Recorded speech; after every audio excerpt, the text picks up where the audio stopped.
Ladies and gentlemen, let me start with the third and last panel with the most important question: how can interculture and interfaith dialogue help to restore peace? And I'm very glad that we have great chair of this panel, Clément Steuer, who is senior researcher in the Institute of International Relations, Prague. Clément. Thank you, Ambassador Sheikh.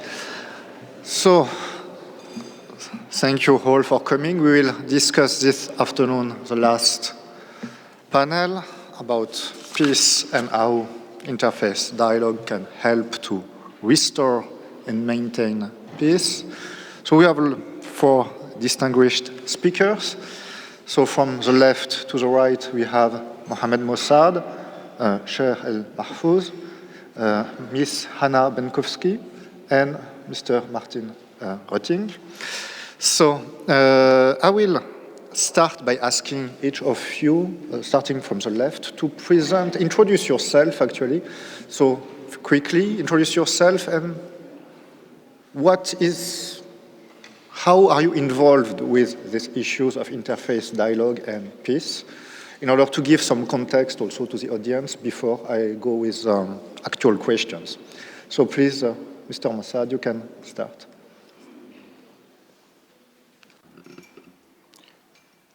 So my name is Mohammed. This is American name.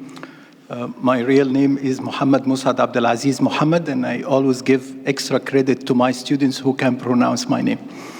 And I have started interfaith dialogue activities very long time ago. I remember maybe in 1994 or 1995, right after Oslo, when a group of Egyptian, at that time, young Egyptians, they thought that this is a time to start talking with our neighbors. I'm a co-founder of Middle East Abrahamic Forum. I was on the global steering committee of United Religions Initiative. I worked with the International Council of Christians and Jews, the International Association of Religious Freedom, the World Council of Churches, and the Foundation for Religious Diplomacy, a founder of, North Arizona Jewish-Muslim Alliance. I have written many articles about peace, and now I teach Islamic Studies and Sociology of Religion at Arizona. Thank you. Sheikh al-Mahfoudh. My name is Sheikh Mahfoudh bin Bayyah. I'm the son of Sheikh Abdullah bin Bayyah. He sent me in 1999 to study in America, and in 2001, September 11 happened, and it's of course taken me away from what I was planning to achieve in education, because my religion has been hijacked, and I have to fight to get it back, and then start that journey from there.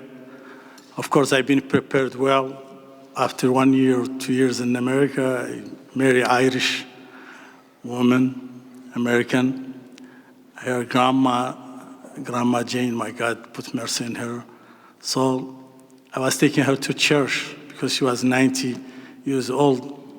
And I learned from there my practice with the family. I learned a few things, not just about religion, but about culture, life, and about how the American love to go down on the stairs in the middle of night to take a cookies and a glass of milk. So that's something you need to learn too. Then a few years later, in this journey, I start calling 2 people, each one of them my uncle. One, David Rosen. I learned from him a lot of things.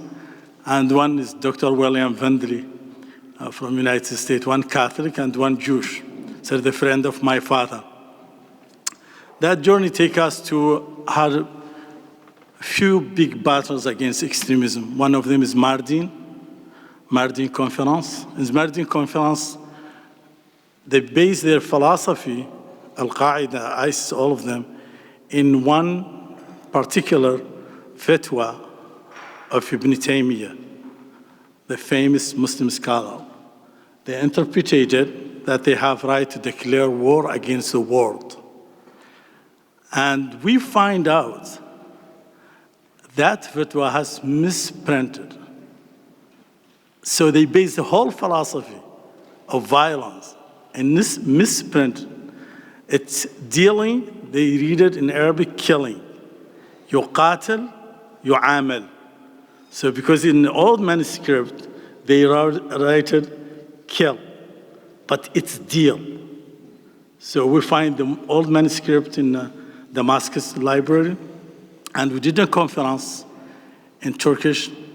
Then that conference, so the fight of countries start against ISIS and Al-Qaeda in 2001. The conference was 2009, 2011, 2009. The Al-Qaeda, they respond 5 times against our conference, small conference. And they never make any statement against any government conference because they feel threat by what we're doing. So we're trying to correct and to dig in our religion to see what's wrong, what's guide these groups to the violence, and what make them take our kids to that path. So that's my journey, and I'm still in it. And seems like, as my dad said, working for peace, and Sheikh Mohammed bin Zayed always remind us, is from cradle to the grave. And it's no retirement waiting for me. So I'm gonna keep working, and sorry for... Thank you. So my name is Hana Bendcowsky. I'm from Jerusalem, from Israel. I'm working for the Rötting Center for Education and Dialogue. I'm involved in Jewish-Christian dialogue, specialized in Jewish-Christian dialogue in the Israeli context. And we in the organization trying to promote shared society, especially creating and promoting the will and the capacity to build shared society in the Holy Land.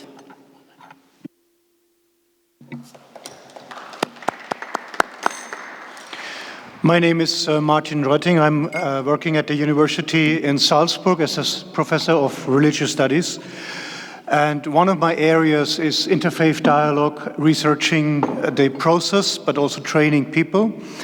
What brought me to dialogue was my own spiritual journey, exactly into Buddhism in the 80s, and then back into Christianity. I wanted to understand what was happening. But soon, you mentioned 9/11, other religions and situations came in. I'm a German, so the German history comes on the agenda, of course, as well. Christian-Jewish relations. And we started then finding an NGO and training people as multiplicators in basic grassroots groups. Soon found out that this is encouraging in the beginning, but tiring at the end, because you have to sustain the dialogue. And that just starting it is nice, but how you sustain it became a very important question.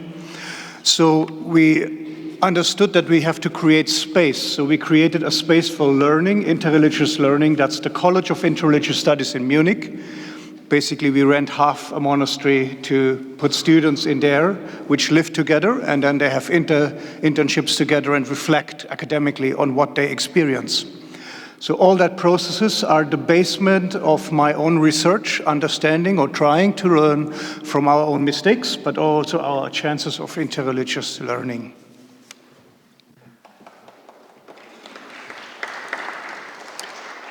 So thank you very much. So my first question will be about, because peace is at the heart of message of every religion, but I wanted to know, according to you, what is the specificity of the discourse of religion about peace? What is distinctive contribution of religion to the public debate regarding the notion of peace? So could you also, from the left to the right again, and in 4-5 minutes maximum, if you want to discuss after that. Thank you. I expected to be the last to talk. It's just, can I go to the right? It's so I teach, and I know that the most challenging lecture is usually the early afternoon, because this is the perfect time for a nap. So I apologize for you. I tell my students, you can sleep all you want, just don't snore, because then you are interrupting me.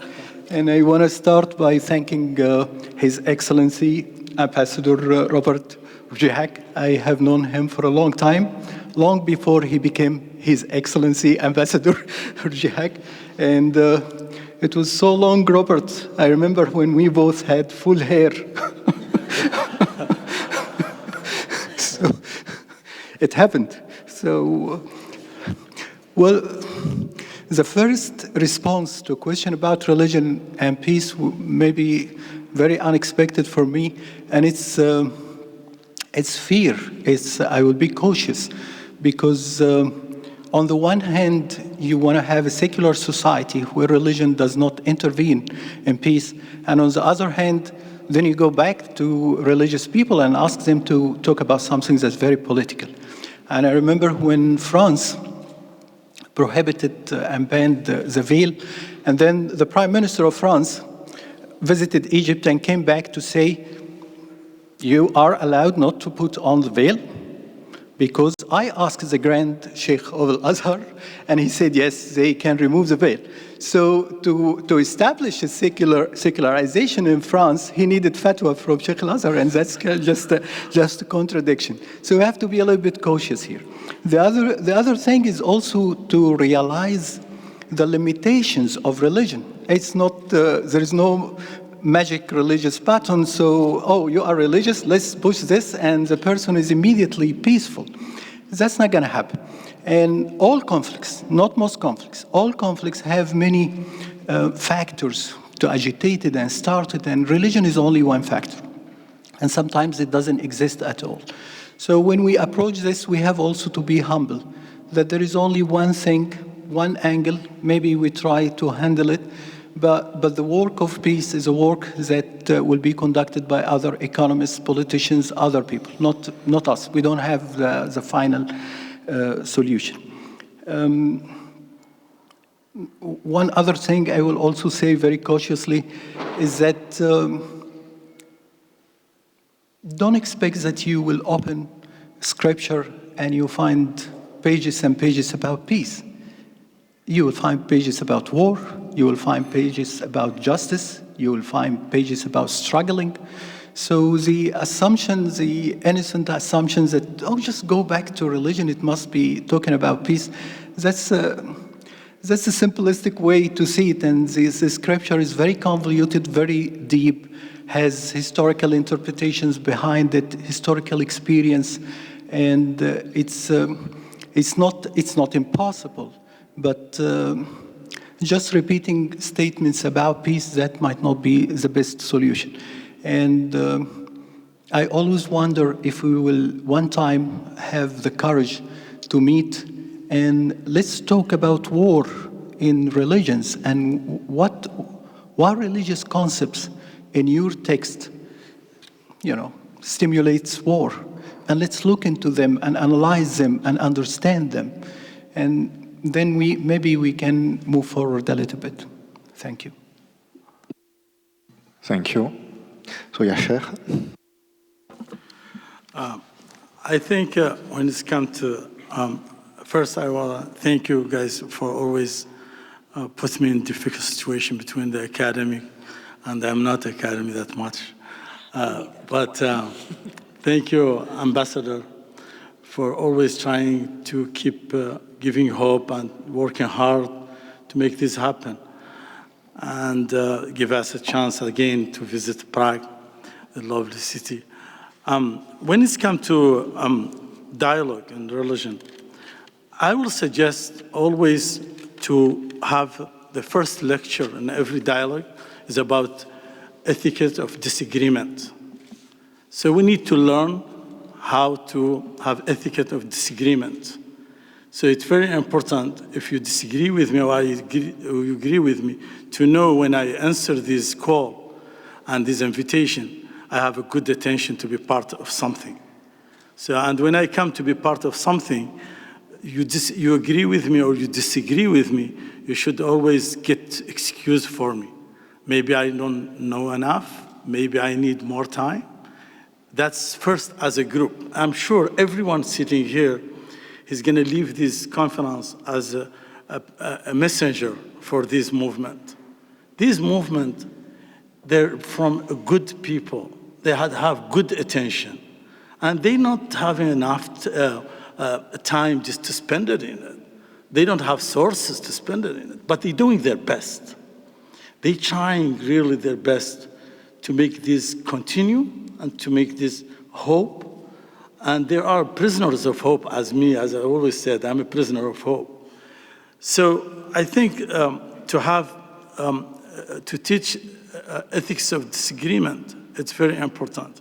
Second, I think we need other lecture, religion for dummies.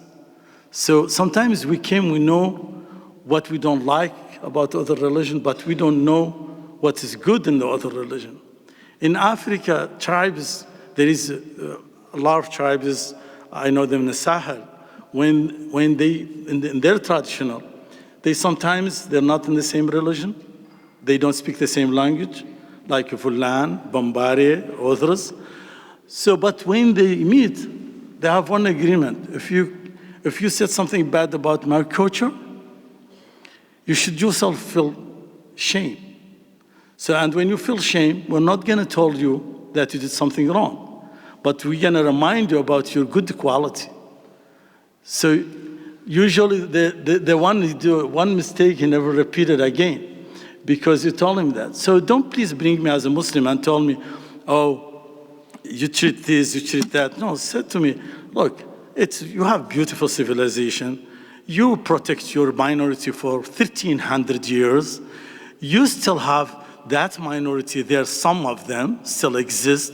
But these last 100 years, things change. There is extremism. There is colonization. There is a lot of things. But please, don't put all that blame to my religion. And to tell me I have no history? No. Second thing, don't try to legitimize your religion violence. So you have double standard. You told me to be peaceful, and you're okay with your religion to don't be peaceful. So that's not nice. So please, we are clever, and we understand, and we're listening. And we have nothing now putting pressure on us to say or to do something we don't want to do or we don't want to say. We believe in it. We believe in freedom of religion for all. This is the truth. I'm coming from Abu Dhabi, and Saudi Arabia in the steppes, and Egypt, they're listening, they're trying. And we set up the best example in Arab Peninsula for the last 1,400 years in UAE. But people, they don't know how difficult is it. It's a revolution, concept revolution. We're interpreting. We're just gonna produce now 15-volume encyclopedia for peace in the first time of history of Muslims. That encyclopedia, it has 62 concepts being interpreted differently to serve in freedom of religion, to serve in coexistence, to serve to integrate the 1,400,000,000 Muslims to the world. We don't need clash of civilization. Believe me, we don't need nuclear war or clash of civilization. We need to live in peace. And don't worry about it, don't see these thousands of people joining this movement. Toynbee said, always the creative minority is the one that saves the world. I hope we are a creative minority, or minimum from the people that they're doing their best, and to God they're leaving the rest. And thank you so much. Thank you. So actually talking about peace these days, it's not easy for me coming from Israel. I feel that the word a bit lost its meaning.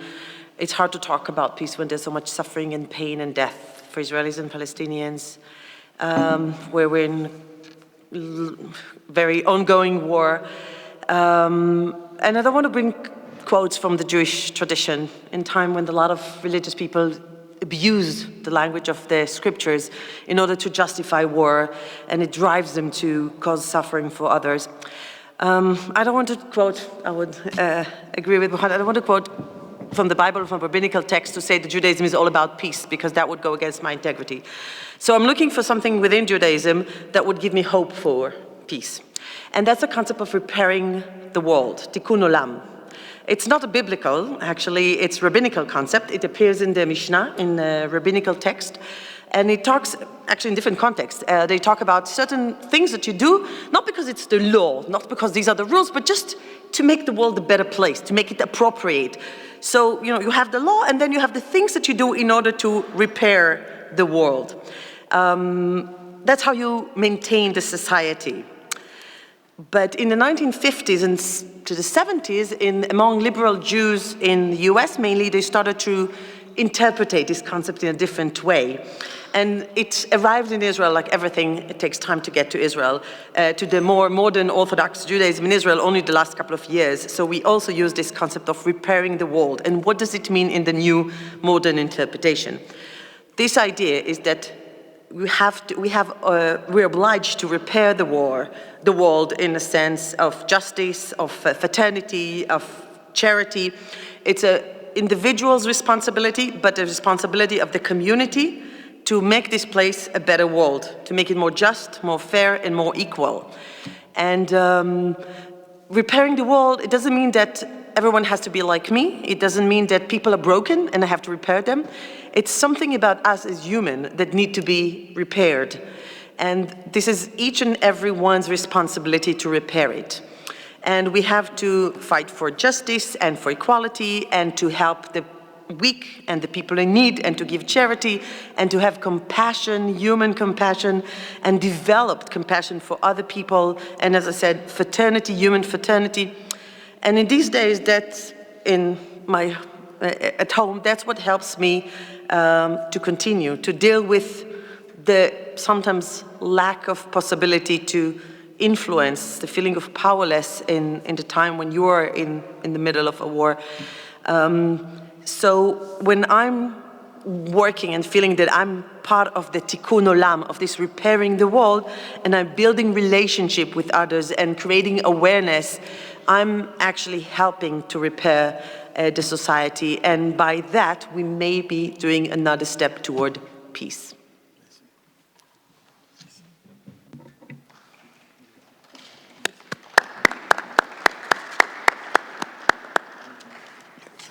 When I got the question, how can religions and religious positions make a contribution to the public debate on peace, I was thinking, and immediately came into my mind, the image of when during the protest against the Vietnam War, religious people took stands together with others and demonstrated in a non-violent way. So you had the Dalai Lama, Thich Nhat Hanh, a Buddhist monk, Martin Luther King, people of different color, different backgrounds, different religions, joining together, and that definitely made an impact.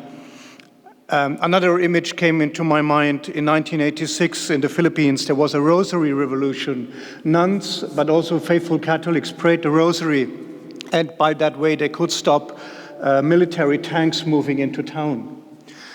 And a third image came into my mind was a group of students during the Nazi regime in Munich. They wrote leaflets to other students in Munich University. It's called the White Rose Group. But then, thinking about them, I know them, but did they make an impact, or could they stop the regime? No, they couldn't, and others could.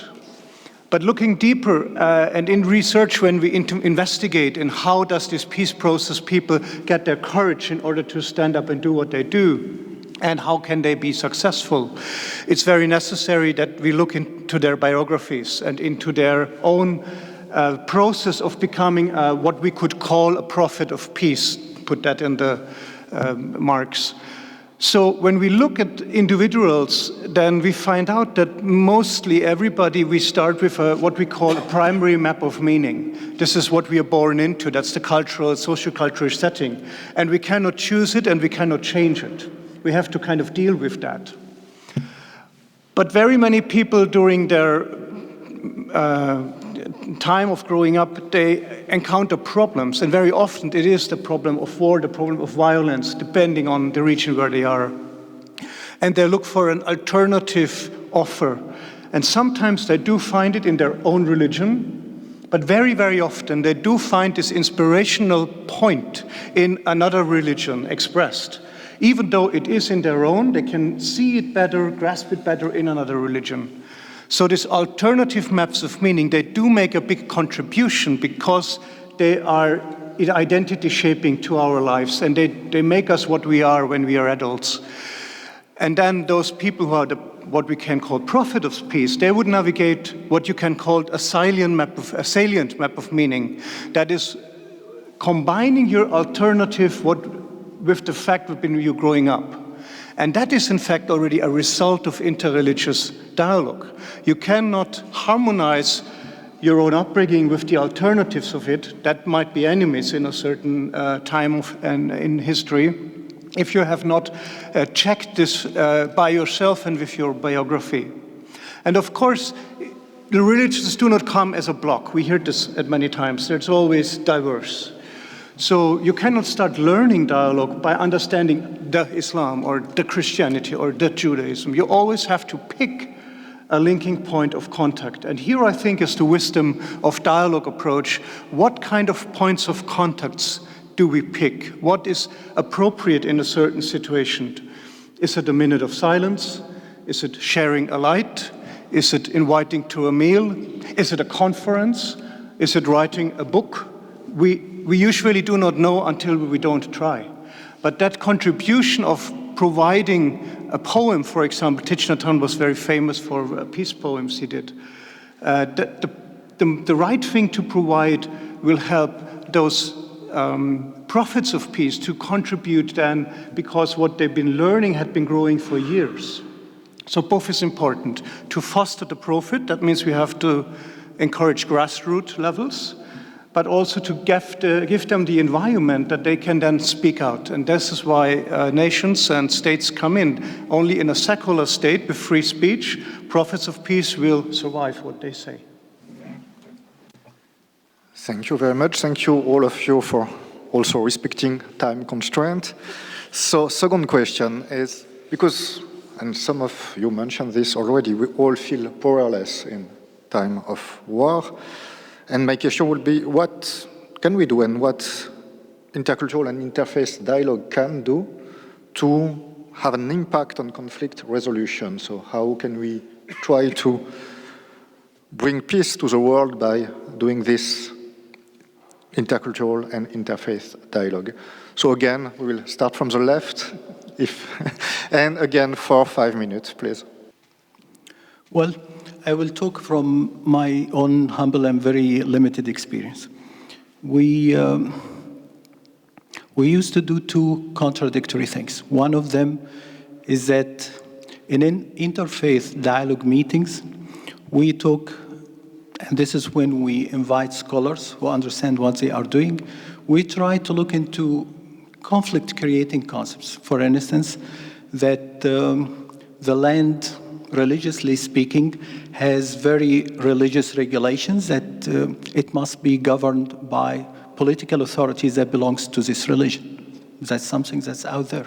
That there is an apocalypse about a war with other people, where we will kill all of them or convert all of them. That's a problem right there in the religion. That this land is holy and it has its own regulations. It's not like any other land. That's another concept that's out there. And you can keep going on and on and on. The revelation, and you had the vision, and I saw such and such. So we let scholars talk about this and analyze these things and tell us what other scholars have said through the last millennia, for instance, because it doesn't have necessarily only one meaning as it is being used and abused by many people. When we invite the lay persons who are not, don't have strong scholastic background, we ask them to talk about their lives, their wives, their husbands, their kids, their struggles with schools, that's one thing. And also we ask them to talk about their own religious experience. What do they feel when they pray? What do they feel when they recite their text? And we find that you can easily connect all those people who used to be in conflict and in war and they feel that they are connected at a very, very deep spiritual level. And I remember this one time when we invited someone who could be considered by many people as a radical Muslim, radical militant Muslim, and he would not accept the idea of sitting with a Jewish person and having a dialogue with. And I'm not about peace. Who says that you need to talk about peace? Just talk. You can talk. And when he came, first he started to talk, he made friendship, and I remember that at the last day of the meeting, he was telling me that he took the address of Sister Sarah. And Sister Sarah is a Jewish settler, but on his mind she became sister, like all the sisters in Muslim sisters, because she has also a scarf on her head. So she became another sister that he will keep talking with her. So I believe that human beings are so complex and deep that if you restrain them only in one space, only talking about conflict, only talking about this, thinking that if you just solve this problem, everything will be all right, maybe we are doing the wrong thing. But if you take advantage of the other spaces of humans, personal, spiritual, social, all of this, and you keep building trust and dialogue, maybe eventually the last point, even if it will not disappear, it will not make as many problems as it is doing right now. I would always emphasize the need to invite not the peace-loving people, but the radicals. I always emphasize that we need to invite the settlers, we need to invite people from Hamas, we need to invite people from radical Islam, and the real success is when next meeting you look there and all those people are there, sitting in one room, talking with each other, trying to understand each other. That is the real challenge. That ignoring them is unacceptable. And one of the Israeli friends that I have been working with for maybe since 1995, he used to say that even if only 1/3 of Gaza Strip supports Hamas, it's impossible to have peace with the Palestinians without having a conversation with those people. So inviting those people and going through the challenge of listening to them and giving them space to talk, that's helpful to us and helpful to them as well. The last thing I have to say that we had this common joke, probably all of you know already about it, was the difference between monologue and dialogue. And monologue is one person is talking, the other person is listening. Dialogue, two persons, each of them is talking, no one is listening.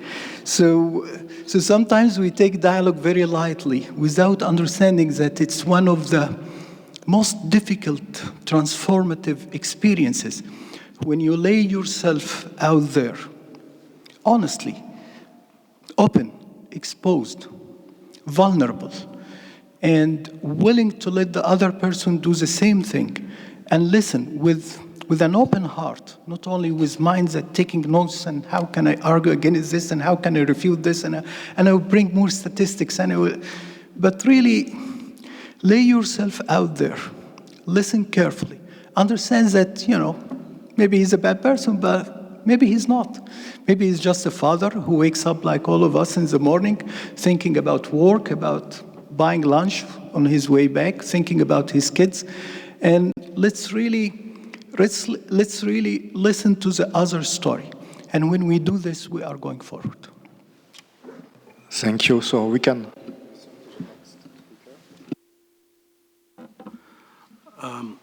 I learned a lot from what he said, so I'm just going to repeat it.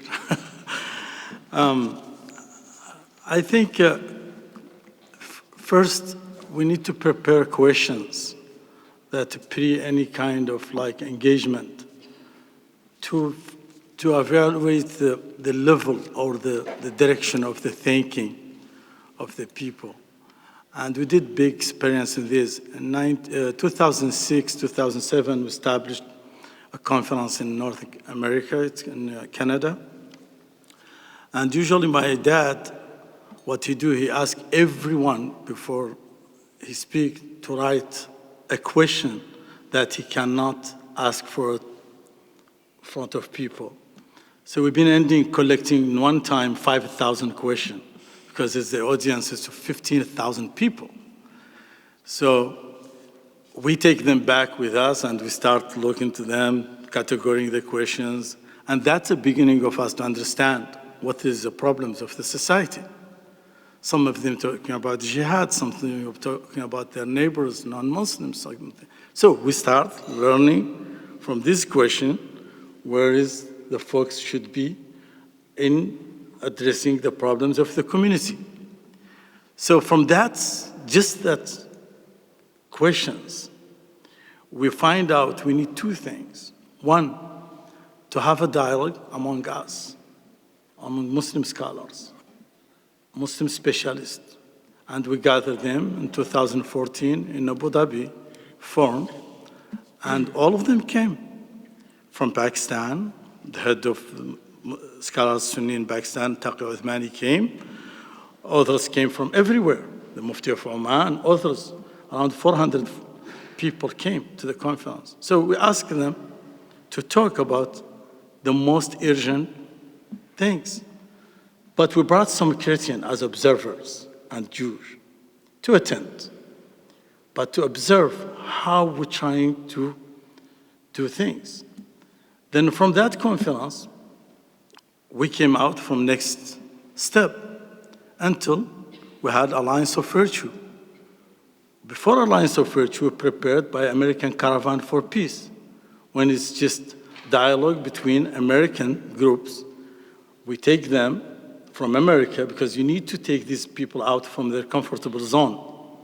If you want a real result from any group or commitment, please don't deal with it in their community. Every time you take them to the center or the government place in Prague, believe me, when they go back home, they go back to their community, they will forget anything you give, but take them out of it completely. If they're from Prague, take them to other city. If they're from other city, they bring them to Prague. So always take them from outside from this.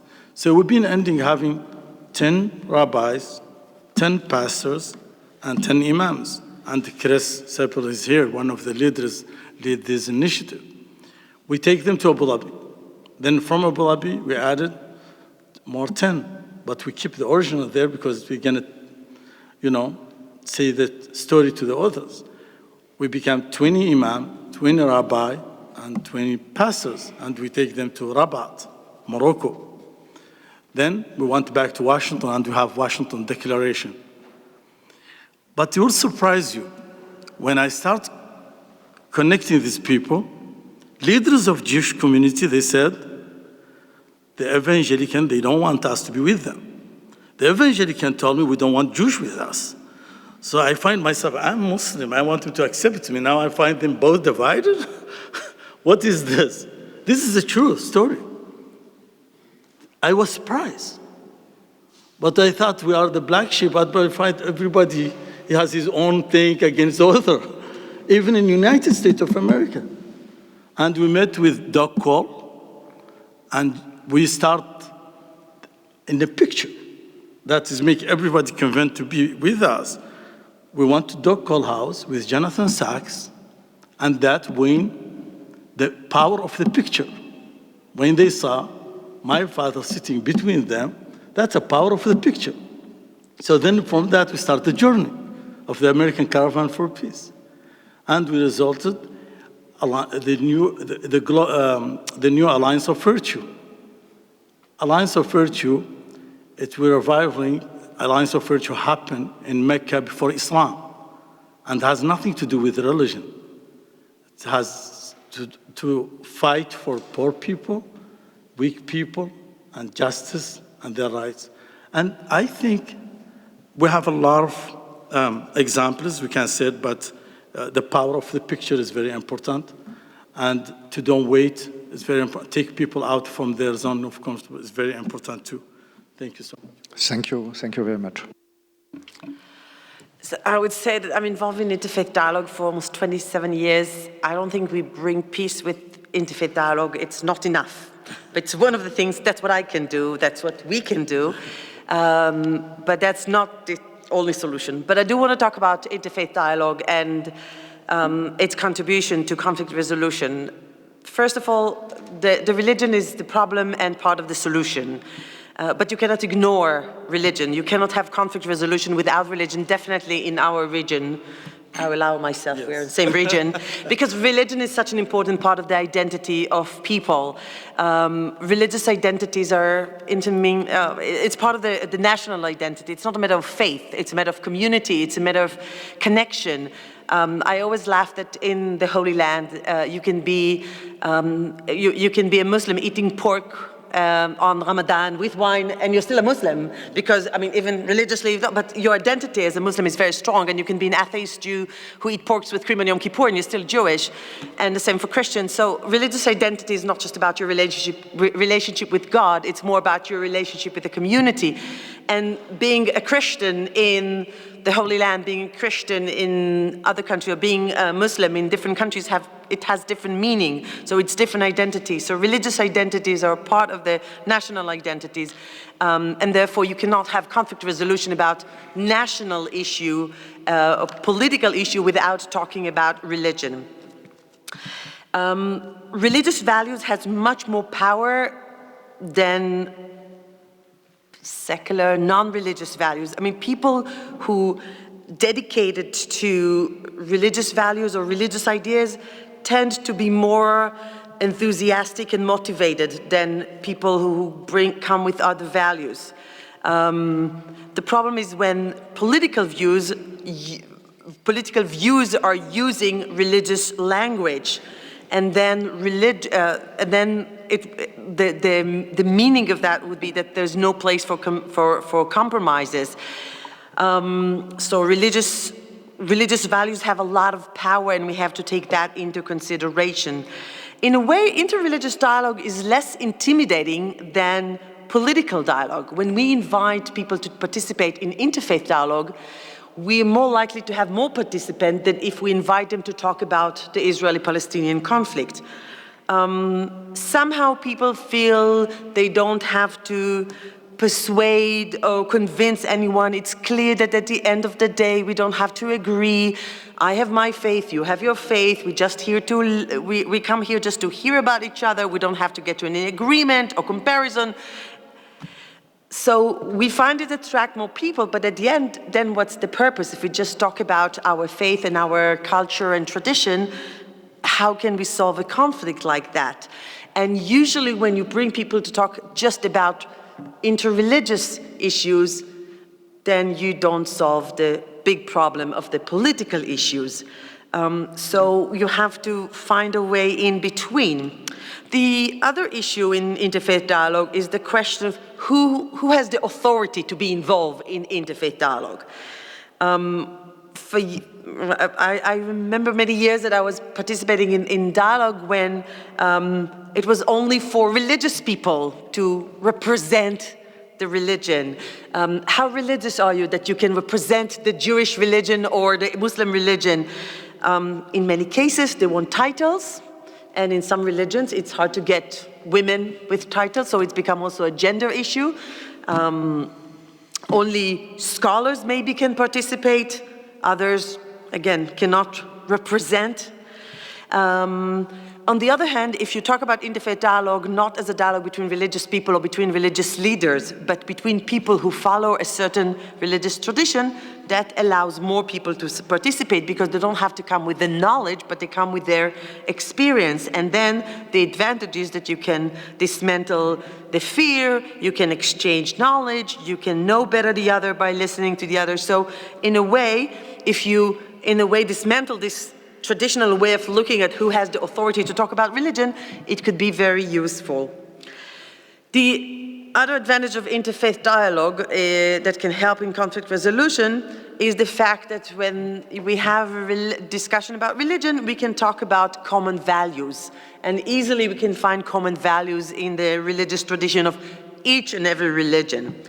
The problem that I find is that sometimes getting religious people together, they find a common enemy. And the common enemy could be secularism, modernism, or sometimes another religion, a third religion. And that's something that happens a lot when Christian and Jews get together, and then they agree that they don't like Muslims. So that's also a risk in talking about shared values.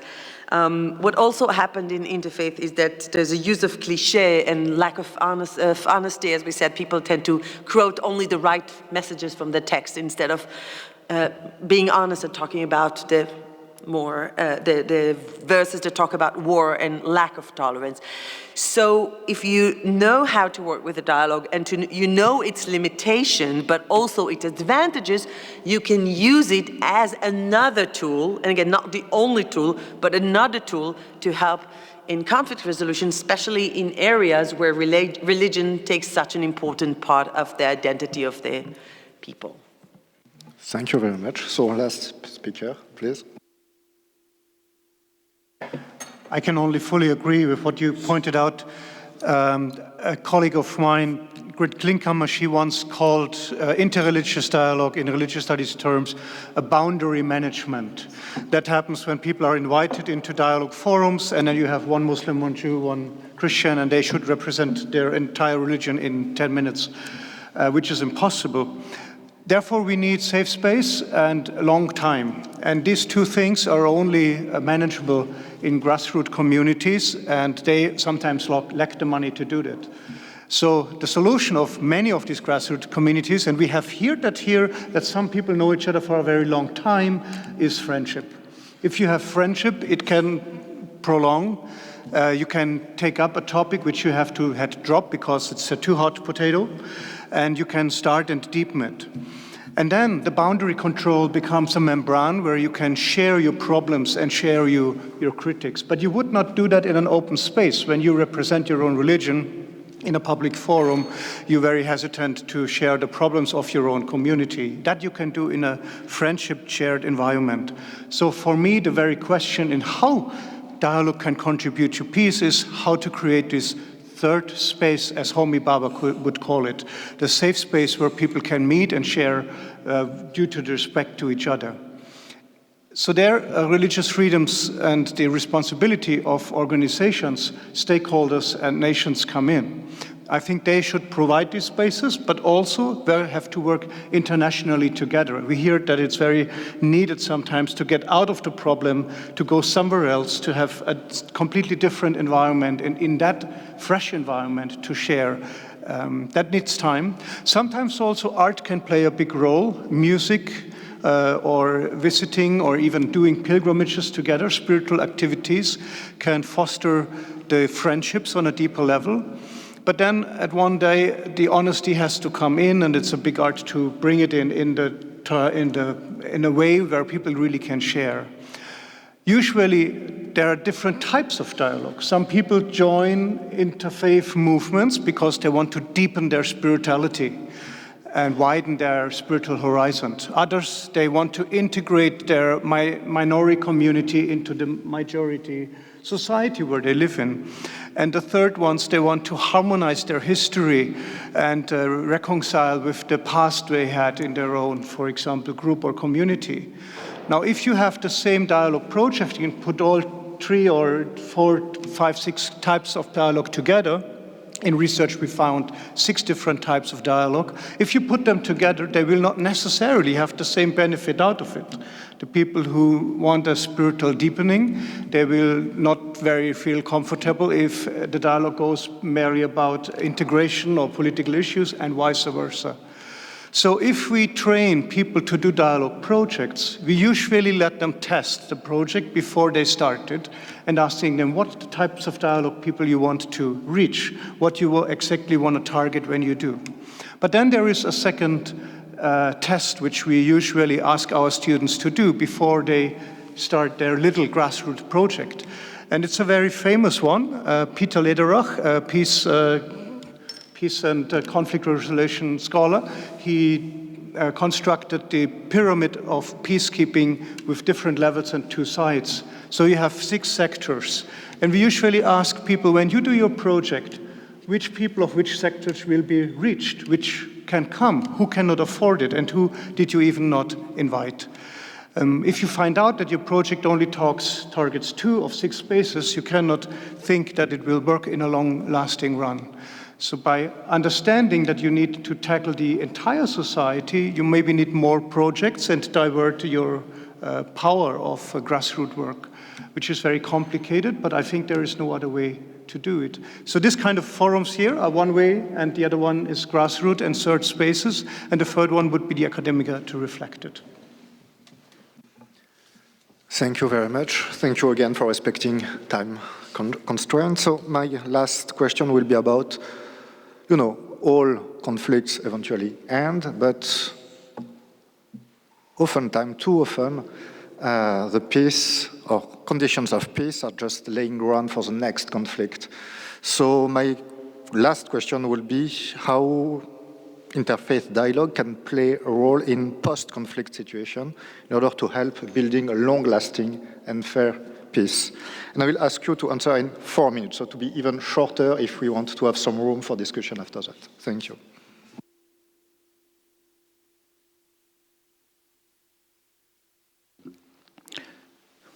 So I remember in 2004, we held the first meeting for all the fighting people who fought in former Yugoslavia. And we brought all of them in one room. And we were happy that we can bring them in one room and they can talk about the problem. And but we were missing something. And when I took a taxi and I talked with the taxi driver, he taught me what we were missing. He said, it's none about this. It's not about interpretation. It's none about this. And he said, the only thing that terrifies me until today is that I had my neighbor who was a Serb. We used to be neighbors. We used to be friends. My kids were raised in his house. His kids were raised in my house. Until now, I don't understand how it comes that one morning he was standing at my door in a uniform, carrying a Kalashnikov, asking us to leave the house and threatening us that if we don't leave, he will rape my wife. And this I could not overcome. I will never overcome. And so I realized that after a long conflict, what's missing is not about dialogue, it's not about understanding. It's about something deeper. It's about trusting the person who will be your neighbor, who will share your life. I think this will take a long time. There is no magic solution. You need to prepare people. Maybe you need to wait for next generation. And mostly, we will do two things. That's in my opinion. One of them is a management of crises. We develop a dynamic to manage any crisis when it happens because several of them are expected to happen. The other thing is that we understand that we will keep our differences and we will not overcome them. We will acknowledge them. But what we will work on is to develop trust and understanding that with these differences, without removing them, how can we still live together? Because of the time, I will make it very short, and I want to talk about. I want to talk about myself, not about experience, but about myself as a Muslim. I would say that I learned in Islam that there are two kinds of truth. The ultimate absolute truth, and this is unreachable. And what we deal with every day is legal truth. What could be practical now? I learned in Islam that one day, the Prophet ﷺ, he was prohibited and prevented to do simple pilgrimage. He was asked to return back, not to enter Mecca, the most holy place. And he accepted this, to create peace and not to create war, that he can postpone it. He can next year visit Mecca for only 3 days. That's a very short visa. And then he goes back to Medina. He accepted all of this to create peace. But what's amazing and what requires us to reflect on this is that this is the same time when the Quran was revealed to him and Allah, that's God, promising him that he will enter Mecca victorious. Now here Muhammad realized that Allah promised, that's Allah's work. But Muhammad, as a political leader, he will sign a peace treaty and go back to Medina to create peace. And I always tell my Muslim friends is that maybe you need to look back into your trust in Allah and His justice and accept peace and then realize that this entire world is really governed by him. Thank you. Thank you.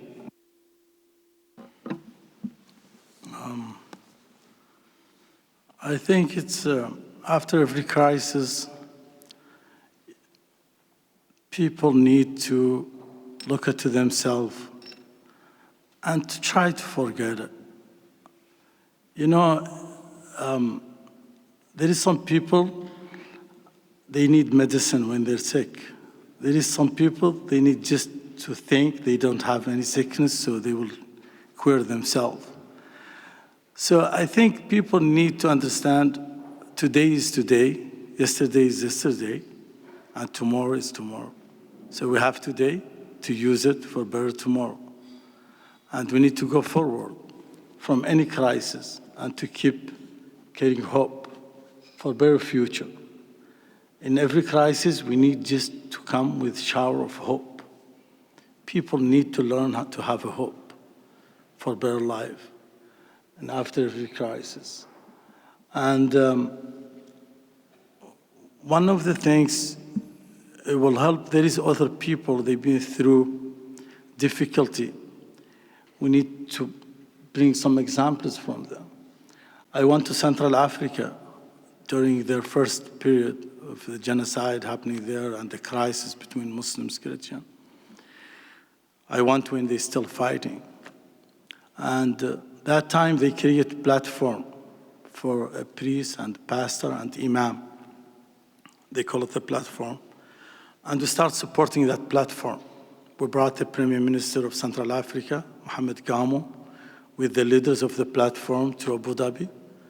And we had them to agree to continue working to try to help those who've been suffered. We support a school in Bangui. And then I still connect with the mayor of what they call it, Pikasink, the Central Africans, comme nous, parler en français. So Pikasink, it's like the Area 5. So the most thing stopped me during my visit to Bangui, that you will go visit some sick people or meet them. They're in pain, but they still, when you enter to their room, they smile. And they lost their family, but they're still smiling. So I think we always should remember there is a campaign to do, and there is obligation as a human family. But I will go back to one point I heard during the conversation, that to have a dialogue with extremism, be careful. Don't give him legitimacy. I'm coming from that experience. They sometimes just use you. If you're going to have a dialogue with any extremist group, put a lot of conditions, and they're to be through the government. Any dialogue with the extremists that they really speak using hatred speeches in a society, you need to show them they're not welcome. And that's to protect the rest of the society. Thank you so much. So, I don't know, the concept of post-conflict is hard for me because I was born into the Israeli-Palestinian conflict and I lived there in this situation, and I don't know exactly when do you define the conflict is over. Is there someone standing on a stage and say, well, now the conflict is over? I think the conflict is there, even if it's not violent or use military weapon, but it will be there. As Muhammad said, even after kind of resolution were achieved, but still the conflict is there and it's very present. And therefore, I would like to share with you a tool that we use in the Rötting Center in our programs. We already use it now, and I think it can be very, very helpful in discussing the conflict in the following day, in the post-conflict, whenever and whatever it means. Beyond recognizing the identity, the religious and national identity of the participant, and recognizing that everyone should hold to his narrative, religious narrative and national narrative, but we develop a method, a tool that comes from the spiritual consulting world that talks about mindful listening. And that means that when I listen to someone who talks about the conflict, either during or post the conflict, I have to find a way to listen to him without being busy all the time and thinking all the time about how I come good, I'm coming well from this description. To be able to listen without justifying myself while I'm listening to him, without correcting him while I'm listening. Now, I don't have to correct him when I face him and say, no, what you're saying is wrong, but just in my mind, I keep saying, oh, what he says, it's not true. His narrative is incorrect. Or finding a way to justify my narrative against his. Try to listen without being judgmental about the way he described his narrative. And be aware that when you listen, sometimes you react or not react, and it's also kind of a statement. This kind of listening that you always try to justify yourself or to correct him or to be judgmental, that doesn't allow you really to listen, because you're always trying to hear in your mind, you're kind of interpreting what he says and try to contradict his narrative. If you're aware of the way you listen to the other and try to avoid justification, right or wrong, being judgmental, but you just listen, that opens the way for empathy, remove cynicism and criticism, and develop care, empathy, and later on, maybe more close relationship in a way that would not threaten the identities or the narratives, but that would allow the two parts, the two groups to be together and to communicate. So it's not something we have to, it's not a tool we have to wait for the end of the conflict for that, but we can already practice that while we're listening to the other, while we're listening to the other's narrative and description. What does it cause us? What it makes us do in our mind when we listen? And can we put this all aside and just listen to him without feeling the need to correct him or to justify my side? And as I said, it's right to do it now during the conflict, but it's also very helpful in the post-conflict situation. Thank you, perfect timing. So our last speaker, Martina. First point here, thank you, is a healing dialogue. So you just basically explained what we do, and I find it very interesting. I want to add one example, which comes maybe from the German background. What we have is a sort of traumatization of a generation which is named the nation who caused the Holocaust and started it. And the generation then living there, especially children, they find it very hard to deal with that guilt in their history. And I want to share one very, very impressive case which we came across. It's a 14-year-old girl who heard in the school that in the city where she lived, there were many Jewish shops before now, and we know all the reason why there are now no Jewish shops anymore. So she found out that she lives in such a house on the first floor, and she also knew that there is a different shop down in the basement. But there was no sign, nothing in the city to kind of point to that. So this 14-year-old girl insisted the history teacher, the director of the school, the Lord Mayor of the small town, and she didn't stop until they would listen and would come to this house and put a piece of art which is called Stolperstein, a stumbling block with a name and the dates of the people who lived there before. Why do I share it? Because it was just the right feeling of a 14-year-old girl, and she was asked by the local press, do you think you're so naive that with this action you can change the world to peace? And she said, well, if many would think like me, maybe it would. And I liked it because she's 14, she can say that. But there's also some big truth in it, that the symbolical actions, they change maybe most her. She did something but also changed the city, because a year later, there were 15 houses did the same thing. So some really process of a dialogue with the past started. Then 3 years later, they invited, the remaining families. They could target them and invited them into the town. That's small steps, and of course it doesn't take away any of the guilt which happened before. But maybe in after a conflict situation, not to forget that trauma and healing takes a long time, and we can only do so much. But that little much, even school children, and I'm very impressed by that example, that's why I share it, school children can do when they feel it's the right time. But they need the help of the wider society, and this is, I think, the responsibility we all have. Thank you. Thank you very much. So we have time for 1 or 2 questions. So if someone in the assistance wants to ask the first one.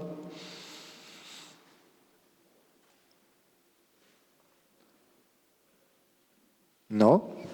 So do you want to ask questions to each other?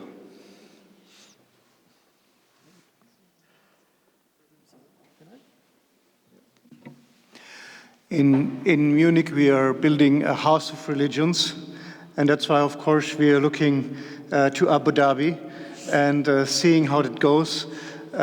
If building a house of religion would be a race, you would be the winner in terms of speed, according to the comparison to European projects. But I know I'm honestly very interested. How did the start go, and how are you happy with it, with the acceptance in the society? How do the groups of the city react? That is really dear to my heart to learn from you. Yeah, thank you for asking about, and I'm happy that you heard about it, because a lot of people heard about nice things and they never talk about it. So the Abrahamic family house, it's very unique, and we didn't build it in a religion session. We built it in a cultural session next to Louvre and Sheikh Zayed Museum. So why? Because we wanted as a education space. So every Sunday, we had around 100 kids from across the community. Doesn't matter what their religion, because there is a synagogue, there is a church, and there is a mosque.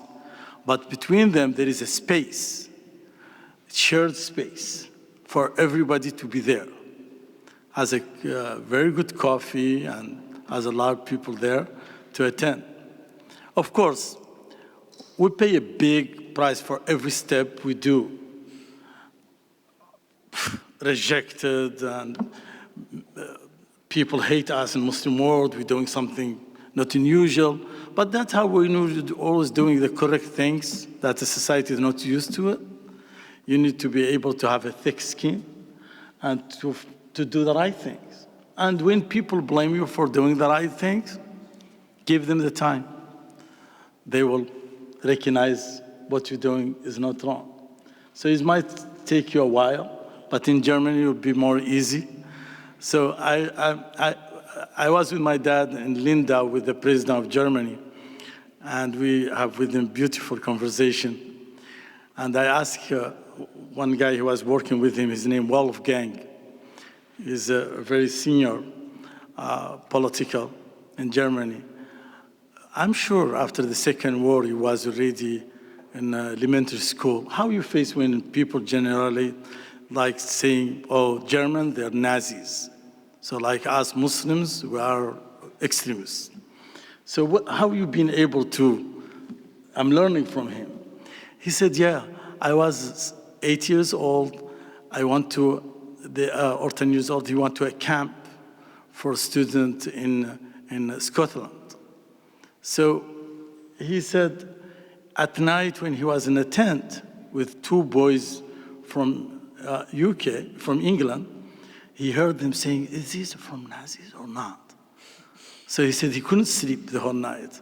So next day he went to the person who's leading, and he said, they said about me something and I couldn't sleep last night. And he said, what they said? He said this. So they changed the program. They have all kids to sit down and they have a lecture about what the comment between them and what about the past and explaining it as a political party. It's something else, it's not connected to them as a German or not. So it's the same. I learned from them a lot during that conversation. So when we started Abrahamic Family House, it was a big, big step. Until now, we don't have a lot of scholars agree for that house to exist, but we believe in it, and we don't find anything in our religion be against it, since it's not a new religion. It's not a religion called Abrahamic religion. It's a Abrahamic family house. So you need to divide and to be clear about this, because what they're saying, they say, oh, UAE, they have a new religion. No, it's not a new religion. It's a three religion, they have a space. Each one of them separate. So they pray not together, but they meet in the other space together. So what's wrong in that? But they're so sensitive from anything, put this, religion together, and I think you should prepare yourself for some challenges. So, thank you. Thank you so much. So I will ask you. And I'm inviting you to come to visit as soon as possible. And I will ask you to give a last round of applause for our speakers. And